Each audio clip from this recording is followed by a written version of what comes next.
Welcome to the fourth pillar of mindset for weight loss. This is one of the most important. They're all important, but without this one, we are going to keep getting stuck. And we don't want to be stuck anymore, guys. We are moving on. All that's in the past. Now we're moving to the future.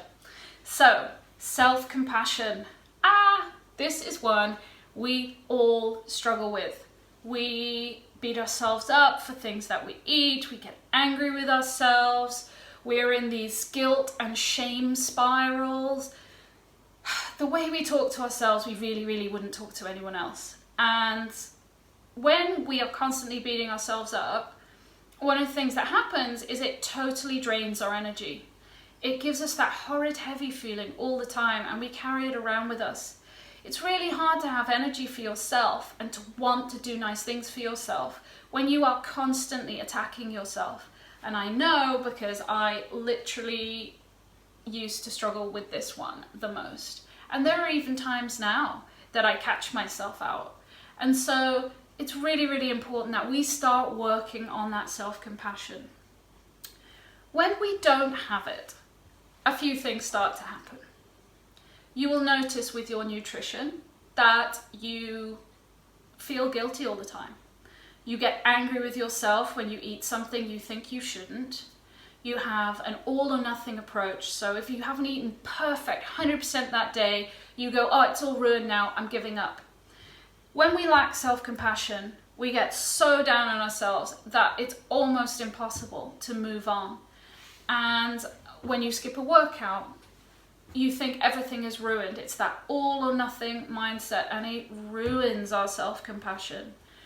We have to understand that we are here for a reason. All the behaviors and mindsets that got us here, we've learned along our lifetime. We've learned them along our way. We've learned them through our diet story, and I'm going to be talking about diet stories more in the Breaking the Diet Cycle masterclass. But we need to understand what happened. I don't know if you've ever had where you felt sympathy for someone who's acted out or done something bad. You feel that sympathy because you understand why it happened. You understand that something has happened to them to make them that way. We have to learn to forgive ourselves. We have to learn that it's okay to be where you are right now. It's okay to want to make improvements, and it's okay to start to give yourself a break. In the beginning, this can be a really difficult mindset to work on because we are just in our lives just so used to doing it. You know, we look at pictures of gorgeous people on Instagram and then we go, oh, I'll never look like that. And, you know, we get really hurt actually. And I understand that so well. The thing is that for me, I found it really, I couldn't forgive myself. I just built up so much self-loathing that I couldn't find that forgiveness. So what I did instead, if you're in the situation I was, is whenever I started getting those thinking spirals, I started just to dismiss it and say, not right now, I'll dwell on you later.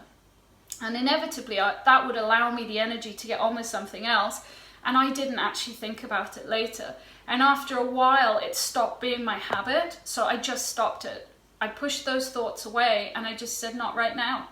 I'm doing something. I'm busy. Talk to it like an annoying person that you don't like. Just like, go away.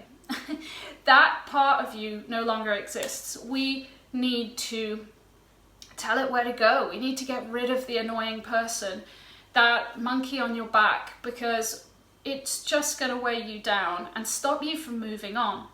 Now, when we are trying to move on from a mistake, and remember, we didn't fail, we learned, when we lack self-compassion, we just dwell on that mistake. Oh, I did that. Oh, I did that. But we don't think ahead. We don't think, why did that happen? Oh, I understand why that happened. Oh, how could I do differently next time? How can I prevent that from happening next time? And it's really important to start learning to think around that, to learn to predict these behaviors that you get cross with yourself about if you want to stop them. Come up with an alternate plan, and then if that doesn't happen, ask yourself why. This is how we move forward. This is how we start to change our thinking. Instead of just stopping it there and saying, I'm a bad person because I did that, we're going to say, why did that happen?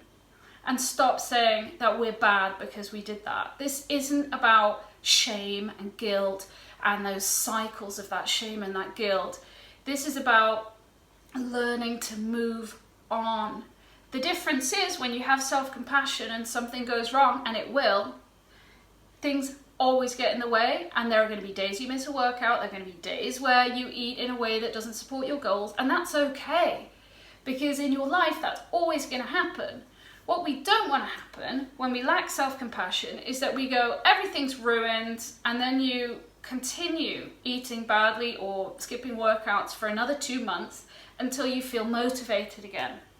So learning to have self-compassion is about, it helps us to move on even when we are lacking motivation and get right back on the horse, because it's okay to fall off as long as we get back up. So work through your self-compassion principle and try to start checking in with yourself and following those steps, because that is about learning a new way to think. Now, you don't have to work on all 4 of these pillars at once, guys. We just want to pick one. It doesn't matter which one, just pick one and start to work on it. And if you get bored of that one, pick the next one and start to work on that. And slowly they creep into your life and they start to change it. So please, please, please have self-compassion, forgive yourself, and just start to not allow yourself to get so harsh with yourself, because it doesn't get you anywhere. It hasn't got you anywhere so far. So that's a mindset we just need to dump. We need to invite a new one in, self-compassion. Okay guys, fill out the printable and I'll see you soon.